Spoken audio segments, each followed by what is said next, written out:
When we were talking about the circulatory system, talked about how one of the functions is to help cells get the gases they need, such as oxygen, and get rid of the waste gases that are produced by cellular respiration, carbon dioxide.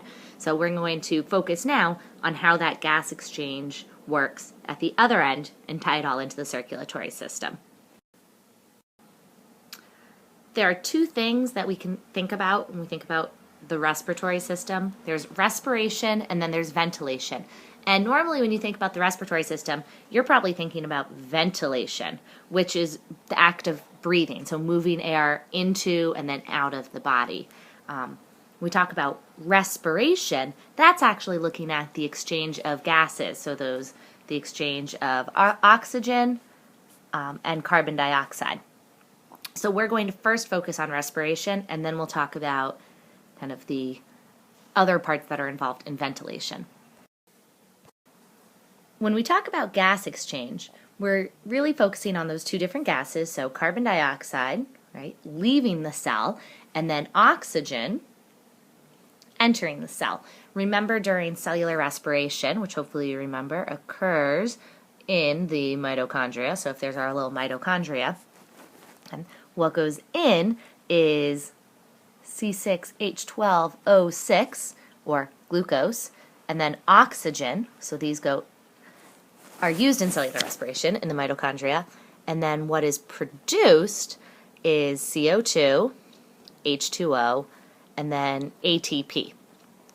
Now this carbon dioxide that's produced is a waste product. It's bad for your cells. So you need to get that out of your cells and out of your body.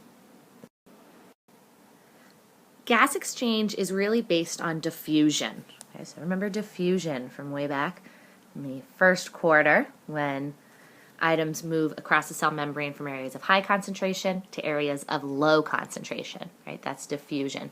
So what's happening is that oxygen, right, comes into contact with your blood vessels through your lungs. We'll get to that in a moment. And then because the oxygen is in higher concentrations in your lungs than in the blood vessels, it diffuses into the blood, right? And then the blood, as part of the circulatory system, traveling through the blood vessels due to the heart pumping, carries that oxygen, which is bound to hemoglobin molecules within the red blood cells, to all of the different tissues and cells of the body. There, now the oxygen is in higher concentration in the blood than in the cells, so it diffuses from your blood into the cells of your body and the tissues, where it will be used for cellular respiration. Meanwhile, carbon dioxide follows the opposite path. So carbon dioxide will be in higher concentrations in the tissues of your body as a waste product of cellular respiration, so it diffuses into the blood cells from high to low concentration. The blood carries it back to the lungs, where then it diffuses from the blood cells into your lungs, and then you exhale. So let's talk about all the different organs that are involved there. All right, so first focusing on the upper respiratory system, right up in here. So you have your nose and your pharynx. This is where the air that comes into your body gets warmed up a little bit. And then there's your larynx, which if you think about laryngitis, right, infection of the larynx, it causes you to not be able to speak. Your larynx is where your vocal cords can be found, right, so located right here, and that enables you to produce sound, which is pretty helpful. And then you have your trachea, and that's this tube that we can see right here that connects your nose and your pharynx and your larynx down to the two bronchi that go into your lungs. So you can feel your trachea if you kind of run your finger down your throat, all those little bumps, right? That's part of your trachea. So that's the upper respiratory system. One other thing to add in here is that when the trachea branches off into the bronchi, right here, so if you have bronchitis, that's infection of the bronchi, and then those branch off into the bronchioles, and it kind of looks like a tree. There are bronchioles over here too. So you might have bronchiolitis, which is infection of the bronchioles. But note, so it gets descending down smaller and smaller and smaller. All right, so the air travels down, through your nose, pharynx, larynx, trachea, bronchi, bronchioles, and into your lungs, which are ingrowths of your body wall. You obviously have two lungs, a left and a right. And then within your lungs are these tiny, tiny, tiny little almost balloons air-filled sacs called alveoli. And very important to note that these alveoli are surrounded by capillaries.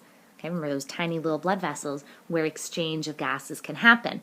And that's exactly what's going on. So as oxygen, you breathe oxygen into your lungs and into the alveoli, then diffuses high to low concentration across the cell membrane of the alveoli and across the cell membrane of the capillary into the red blood cell. And then carbon dioxide does the exact opposite thing, diffusing out and into the alveoli. And then when you exhale, all that carbon dioxide goes out, and when you inhale, get more oxygen. What's responsible for the inhalation and exhalation, so the ventilation, is your diaphragm. Your diaphragm is this muscle, which we can see right here, which runs below your lungs. So when it contracts, so it's actually getting shorter, which we can see over here, then it pulls the cavity down, creates negative air pressure, and that pulls air into your lungs. Then when your diaphragm is relaxed, as we can see over here, pushes up, that forces the air out of your lungs, and that's how we are actually responsible for the ventilation. So that's your diaphragm. So if you ever hear breathing from your diaphragm, it's a good thing to do.